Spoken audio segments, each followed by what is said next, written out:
Welcome back to my 2001 Honda Insight. Let's do some work. So, I need to do the spark plugs as general maintenance, of course. So, I already have the valve cover off. This makes it a lot easier to do and to see, so better for a video.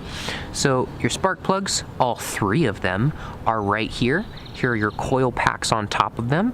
All you really need to do is take each screw out on each side. There's a 10mm right here that will take the coil pack off of the spark plug that goes on the inside. So let's take those off first.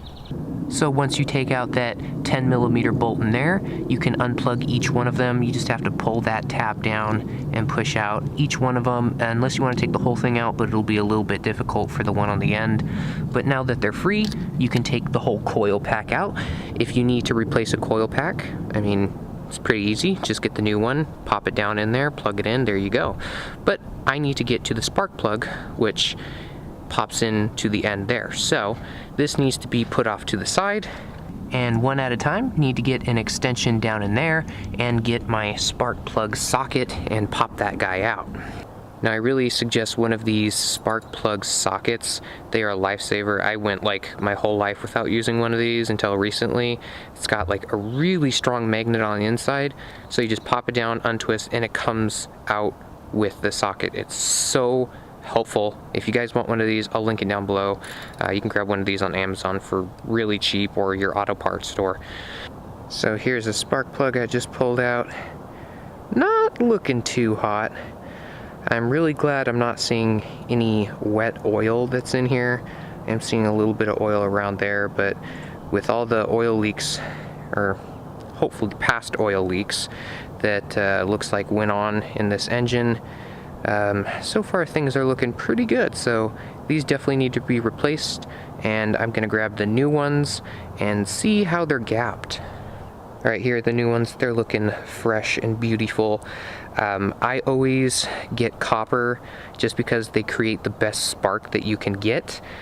They don't last as long, but still I'd rather have a good spark than a spark plug that has an okay spark that lasts a little bit longer. I'm fine with replacing spark plugs. They're cheap to begin with, plus the copper ones are the cheapest, which they're the best. So I'm gonna check the gap on here. So here we have our gapper, and what we're gonna want is to put the gap, if it's not already there, between 0.039 and 0.43. All right, so I got the spark plug with some anti-seize grease on there, and we're gonna plop it back down where it's supposed to go, down in here. And we are just going to hand tighten it in. And then once we get that one in, then we're gonna move on to the other two and do the exact same procedure. Once all three have been replaced, you put the coil packs back on, tighten them down. Don't tighten these too much, just enough where they are a little bit past snug, because you don't want to crack the plastic that's around here. These aren't supposed to be on super, super, super tight.